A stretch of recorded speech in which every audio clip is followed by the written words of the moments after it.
امریکا درباره ارشین سر جرخانا انرژی و یاسای 8 شعبی نگرانی خوش عراق را گهاند. وزیر درve امریکا مارکو روبیو به سروکوزیر عراق محمد شیا صودانی را آخفی و دلگرانی خو ین درباره ارشین داویه با سر جرخانا انرژی آنی زمان کو دناوان ده ارشین سر کمپانی امریکی جهنه. روبیو تکسی لسر گرینگیا و اکی کدیا کو دوی حکومت عراق بکرین وان ارشان ببینه و وان برپرسیار بگره هر وها پیشی لارشین پیش روشی بگره.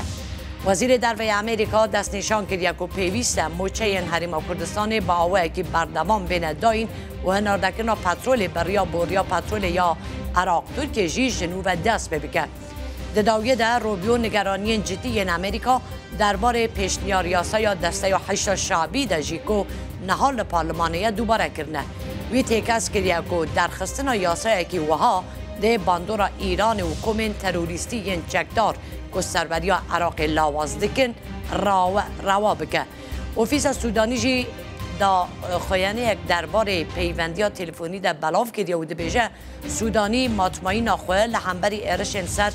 میدان پترول ین هریما کردستان نشان دایه و گوتیه پیوندی حکومت هریما کردستان به رادسکن پترول و دهات نپترولی ده چاره سرکن آستنگی دارایی و یاسایی ین دنابر حوله رو بغداد ده آلیکار بو یه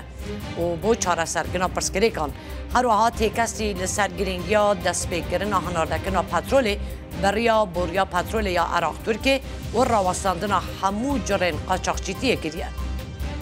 ده پیوندی دا بحث یاسای 8 شعبی آتیه کرن سروکوزیر عراق آماجه به وی کریه که